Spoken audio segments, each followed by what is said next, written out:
is also part of that lineup. This is a really interesting lineup coming up from Team HAQ with a composition looking to snowball out of control, and hopefully is going to be so much of an avalanche that Team SMG won't be able to hold them back with their own scaling. It's about time. It's about patience. Let's see whose composition is going to be sitting on top here. Is it going to be 2-0 for Team SMG, or are we going to game number 3 for Team HAQ? Let's find out. Yep, ladies and gentlemen, this is going to be game number 2. Team HAQ, they are going to be in a very, very difficult spot. Min looking to play the invade strategy, very similar to how the Franco as well as Jawhead, and seems like everyone in SMG just completely ignoring him because apparently Box is going to be on the red side, and this time he is going to completely zone him out. Min does have the sustains to work his way through. Likewise, coming from the bottom side, we do Z Zorn also harassing the Alucard, but Min is doing a little bit more damage than expected. He's going to force out the sprint and also deny the win. Oh, that's so sad. He denies him one camp. Panda, unfortunately, takes a pretty bad trade against Sasa, which does enable Zorn to start farming for information here, right? He's looking for any opportunity to either influence these lanes, but Min continuously being annoying, and Box has to decide, yep, he can't afford to get this stolen away here, as now Zyme Senpai gets into the muddle in the mix. Zorn is nearby. They want to execute it, and Zorn is like, nope, I'm taking the kill. Okay, thanks, bye. Okay, thanks, bye. Indeed, SMG, they understand they have the better advantage because knowing that the Hilda is always going to be up on the map screen, you are going to be able to tell where and when he is. Whereas a Natalia, it's going to be a little bit different. It's hard to spot where the Natalia may or may not be, especially when they're trying to mirror each other when it comes to jungle invades. Yeah, that was a very bold move from Panda, and he only did it because he... Oh, Zorn immediately gets on top of him. He doesn't use the execute just yet, but Min is tailing him as Sasa is trying to get as much damage as possible. Zorn can't seem to get out here because he only has execute. The regenerate protects him from one auto attack, but cannot dash away in time. Sasa, unfortunately, taking full brunt of the damage as Min is just tanking his way through. This will commence a potential dive here. Does Mon want to do it? Is he going to hop on over the Ocean Oddity? He's going to try for it. Ocean Oddity doesn't touch. Breath of the Ocean also doesn't touch. No, Panda he's already dead. used the Mapmare image. Min wants it. Give him the darn kill already. No, he's alive? There we go. Minions settle it, but Mana spent too much time and allowed Zyme Senpai and Zorn to punish the mid lane. Okay, I think it was definitely worth it here. Sasa bought a lot of time for that kill, so I think it's not the end of the world, but he did the best of what he was in his previous situation. Yep, I mean, it's unfortunate, but hey, that's part of the game here. However, I will say that Zorn is opting to go for an interesting build set here with only 1 point in movement speed. Most people will go for 2 points, but instead, he wants to hurt a little bit more.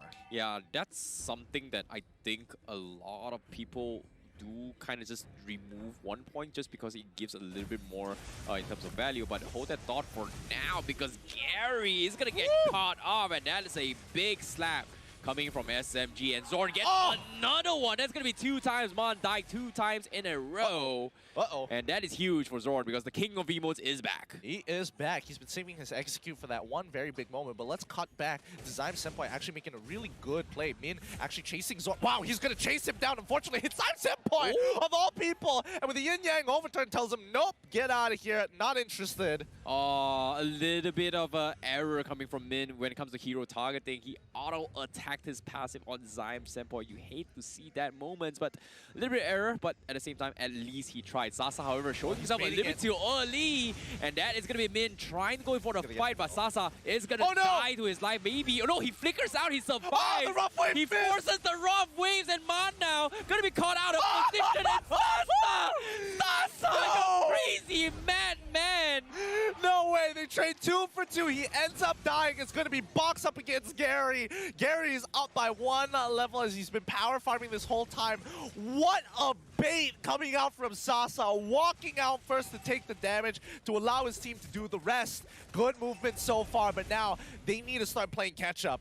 Yo, Sasa is just really on point with his position. Even though he's died a couple times, he's not died in vain. He always sets it up for the team to go in for the trades. However, this turtle is going to be very, very important for SMG because Team HAQ, they cannot afford to mess up the combo, and Zorn is still trying to find a target towards Gary or maybe even Panda in the back lines because now he's going to be the dive. Yep, they've initiated and they already find one kill. Alucard unfortunately dies in the middle of that burst, but now Hilda finds the trade on towards Box's side. Smooth, did he get it? Yes, he did! Smooth finds it out. Panda has to pay the price. With Turtle already gotten 2 members down, Min tries his best to look for some kind of retaliation, but it's too late. The damage has been done. Whew, that is a big win coming from SMG. Sasa still farming his way to gold plating. It's barely even 5 minutes. The amount of fights that we have actually seen is just a little bit too much. I'm not gonna lie, it's a little bit too much. I felt like this has been mid-game already, but it's only 5 minutes. Yeah, I mean, it's quite the bloodbath. 13 kills into the game already so far. It's really sad that Gary actually gets bursted down like that, but Zorn is doing a lot of work with that smoke screen, very effective targeting. And so far, I mean, knowing that Lola hasn't been able to participate in these fights, he's focusing on his own farm. He knows he needs the scale to go for that big one-shot onto Sasa later on into the game. But here comes the yin-yang overturn from Zion Senpai. Almost behind, from behind. Shot, but Min gets the kill, but from behind, Panda ends up dying regardless to Natalia. You trade 1 for 1 every single time. Oh, Zorn. Such an annoying Natalia. But meanwhile, Smooth is going to come in as well. He does have the smoke screen, and Gary getting chunked up a little bit too much, but he does have the sustain. Zorn trying to finish more, but eventually he will pay with his life. Sasa going forward, he's out of position. There's no one to help him. Box is a little bit too late, but here comes Smooth to save the day. But SMG, they need to get out. Oh my goodness, this is back and forth. Zorn pulling himself towards Sasa, but right now Sasa does not have enough items to actually threaten Min, and Min is just really tanky right now, especially with the concussive blast, taking tank emblems for himself on top of being 3-2-1, by the way. 3-2-1, he has more kills than Panda as Tier 1 will fall. Yeah, he is going to be the roamer, but this is where we start to see the Alucard kind of shines. Right now, he's level 9. You saw how much sustains he's going to be bringing to the table. In terms of damage output-wise, he's starting to hurt a little bit too much. Lola, however, the meat shields of the game, apparently from the side of Team SMG, they kind of conceded the 1v1 matchup with the Paquito against the Masha, and it's not surprising, but this is going to put SMG in a situation where they are losing a lot of objectives in terms of map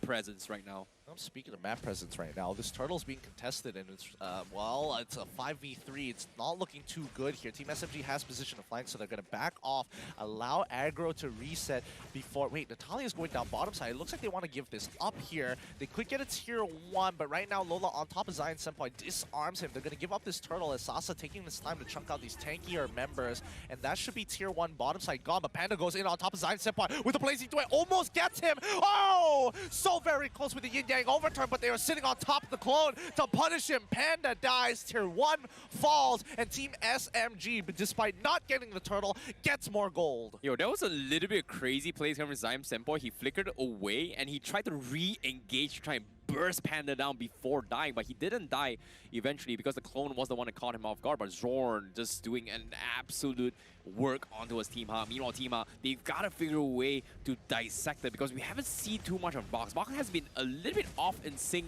for the side of SMG, where he's just farming, getting objectives, and sooner or later, he might actually lose his matchup against Gary because in terms of power spikes, Gary is just gonna hit a little bit too much. But now, take a look at the items real quick from the side of Gary. Hunter Strike as well as the Malefic Roll. Meanwhile, Smooth is gonna get caught out, but he is gonna be able to survive this. Yeah, they're playing, again, man-to-man defense here, as I've heard so very often coming in from Leo himself. It's important that Team SMG, when they are retreating, somebody's there to back him up, and they preemptively call for the rotation to make sure that they survive. They cannot let Gary snowball out of control. He's eventually, as long as his power spikes are even with Team SMG, they can play around it. Now Zorn, he's trying to get on out of there. He drops the smoke screen as well to ensure that Min can't hop over the wall. And now, with the way that Team SMG is playing, they're just taking their time. Yeah, they've got to play very, very patiently right now because as of yet, they haven't exactly have a strong frontliner, and Smooth and Box needs a little bit more time to build those tanky compositions, and that's why you can see this so much overwhelming presence coming from shown by HAQ of just completely invading. Meanwhile, Conceal plays up top. SMG, they might actually get caught off, and that's going to be Zyme Sandboy, the first one to fall. Next is going to be Smooth, and they get completely tripped up by this Conceal play. Well done from Team HAQ. That's not all. It's about how much you can get off of this punishment. Box is getting absolutely chunked out here, forced to use that ultimate. Gary wants to jump into that fight, but he knows Zorn is nearby. Bottom side doesn't fall just yet as Masha back to gatekeep, housekeeping in the mid lane. They can't afford to lose any turrets. Yep, Gary on this Alucard just doing a lot of work right now, and this is super underrated for an Alucard jungler, right? He does clear decently well. It is kind of a fighter-ish playstyle, but even though we have kind of strayed away from the tanky fighter composition, this is technically not really a fighter. This is an assassin DPS fighter composition coming from Team HAQ for the jungler. Yeah, I mean, Team SMG, there's only so much they can really do here. And now that the Lord has been slain by Team HAQ, this is going to get especially difficult because now Team HAQ should be able to gain the gold lead back. And if they can extend it to about 5k, Team SMG might be in some trouble. Yep, and based on the damage that the tank is doing more damage than Gary and Panda combined. That is well, considering the amount of invades and the amount of presence he's been showing, and Zorn being the roamer for the team does take a lot of more damage compared to the usual roamers that we kind of see. So they have to rely a lot on whether or not Zorn can still open up the map, because Team HAQ, they're grouping up, they're just not allowing SMG to do anything of this place. Great snipes coming from Sasa, but it's not going to be enough because the biggest threat right now, which I feel coming from Team HAQ, is got to be the Masha. Yeah. Who's actually off the screen most of the time, but he's doing a lot of cross-map plays, off-map scenes. But look at that. Zorn is already put down to potentially lethal here with only 20% of his HP left. Masha is having the time of her life. Like, Lola is playing his own game right now. No way. Outer turrets. Oh, boy. Zorn almost getting caught out there by Min, who bothers to check the brush. Really nicely done as the Conceal comes out as well. Team HAQ just scooping up all the gold from the jungle. Team SMG just forced to play slowly. Yeah, they have no choice. They need a little bit more items up on Box as well as Smooth if they want to sustain the amount of damage Team HAQ is bringing to the table. And it's very, very difficult to do so. And Team HAQ, currently, they've got the invades. They can go for the one-shot. Box gonna get harassed, but there's nothing they can do against this Hilda as of yet. And this is quite annoying, but Smooth, he goes for the play. He tries to make a dive on this Gary, but he doesn't have the damage. Gary is going to go full dive. Smooth needs to run for his life, and SMG, they get the disengage, but Team HAQ, they are going to have Min caught out, but down to the last health. He's not going to get jumped off, and Panda, with the blazing to where it scares them all off, and Team HAQ, they trade 1 for 1, and another one, but Gary, he got sniped by Sasa. Oh my goodness, that worked out so well. Now Zorn, he wants to get onto the right targets. He's already fine Mod. He gets the kill and Smooth back into the fight with Sasa, watching his back. 3 for 1. How did that go so wrong for Team HAQ? Oh my goodness, Sasa pulled the biggest snipe of his life because those off angles coming from him completely threw HAQ off guard because they should not have lost that fight, but with that precision coming from Sasa, whew, that was pretty much the key winning moment for SMG, I'm not gonna lie. Yep, and that's gonna be the Winds of Nature being purchased by Sasa. That means that if he gets hit by the Thunderclap, he's not gonna care too much. I mean, look at that.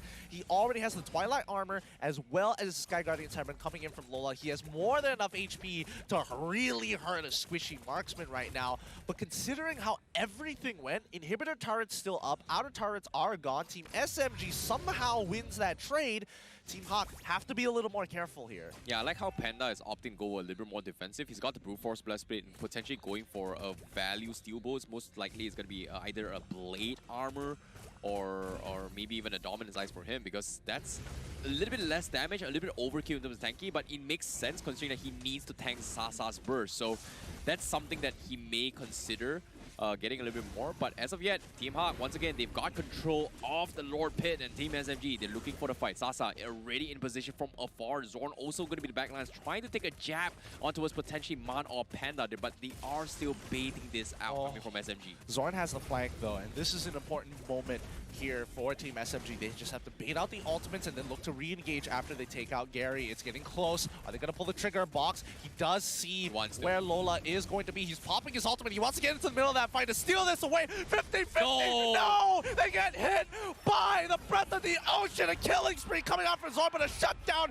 is more than enough. The entire backline is gone, and Team HAQ win the 50-50. Oh, you hate to see it. The Lord Stomp on top of it all. Zorn was trying to get the silence off the Osman. He got the job done, but the Lord Stomp completely threw them off guard. Now Sasa left alone, gets completely Zorn, and the fans of Team HAQ going absolutely crazy for game number 2 against SMG. What a turnaround. We are going to be tying this series to game number 3. Oh, woo!